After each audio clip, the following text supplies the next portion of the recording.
Good morning and welcome back to the channel, Travels with Connie, where the adventure begins. This morning, on a rather cold Thursday morning, we've come down to the Isle of Sheppey to give the van a run to Minster, a place not very far from us. It's a nice sunny morning, come for a walk, bit of lunch and take the van back. So come along and we'll show you a bit about Minster. Here is the Thames estuary where it comes out at Sheerness and goes into the North Sea. Directly opposite is the Sheerness port itself, not as busy as it was in previous years, but the estuary here is quite wide. Quite a lot of shipping uses the Thames estuary here, and in the distance, which you probably can't see on the film, a series of World War II forts and also some wind farms in the distance. Not very windy today, so I don't suppose they'll be doing a great deal. I'm just going to go down to the prom, have a little walk along the prom, up to the cafe and car park. The car park now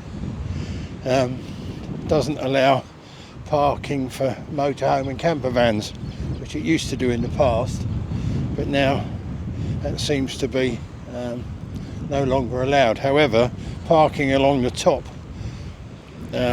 is okay. Whether you could stay there the night, I don't know. I think there is some signs saying no, you can't, because it's a residential area. But nevertheless, it's a nice place to come for a morning, and it gives the van a run.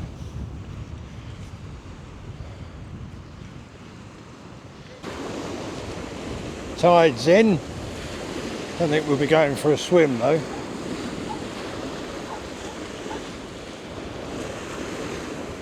Popular place for dog walkers along here. You probably hear the dogs barking in the background.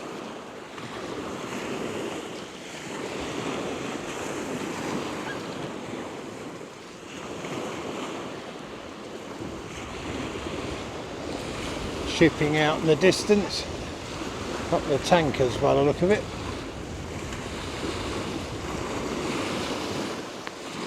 What you can see, probably just in the distance, which I misquoted a moment ago, that's not Sheerness, that's Southend-on-Sea, with its famous longest pier in Britain,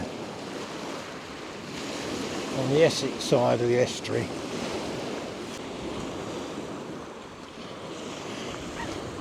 Probably if you had a metal detector along here, it'd be quite interesting to see what you'd pick up. Certainly quite a few sort of shells and things like that lying about. Mussel shells and bits of driftwood and so on. Bits of old rope. Plastic crate.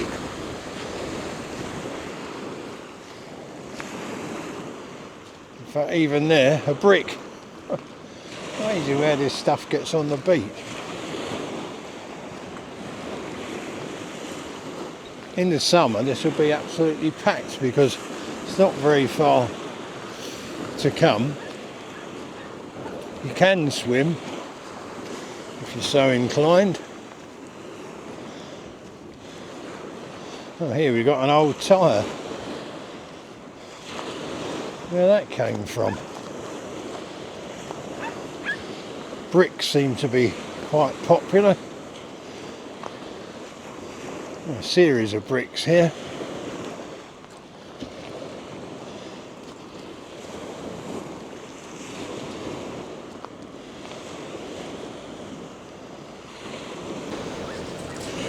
The English beach hut. Not a common phenomenon in the UK. Most expensive now to buy. Places like Bournemouth, very expensive. Very typical British pastime. Trouser legs rolled up, handkerchief on your head, sitting outside viewing the world go by.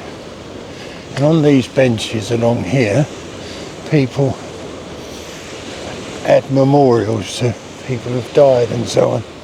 I find a bit sad, but some people must quite like it.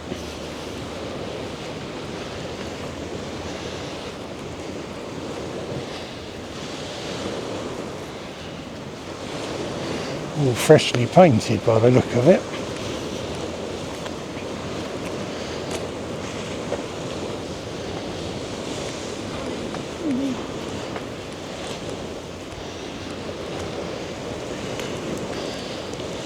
Must take a fair bit of upkeep, I would have thought, with the heavy winds and rain that's coming off the water.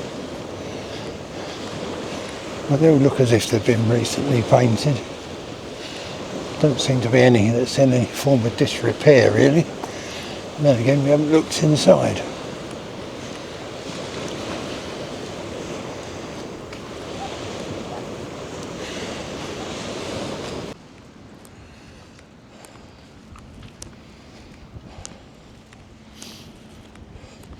Coming up to the new toilet block. We've been here a couple of years. Replaced the dilapidated old thing.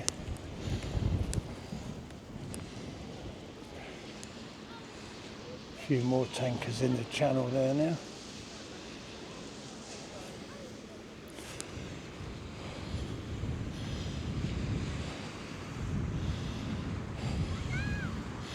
Swale Council and a whole series of what you can and can't do.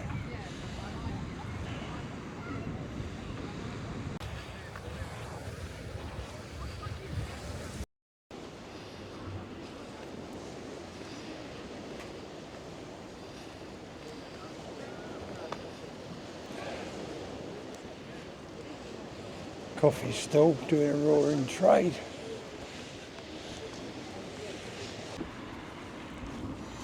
For fans of Silent Witness, the TV series, this house here featured in an episode of the programme. There was a murder committed in the house, and the team came down and did whatever they do in Silent Witness. The house apparently was completely redecorated for the show and put back to normal afterwards. The house has got a fantastic view here. I'm walking back to the van after a very cold walk. Looking forward to a nice cup of tea. You can't beat a cup of tea on a cold day.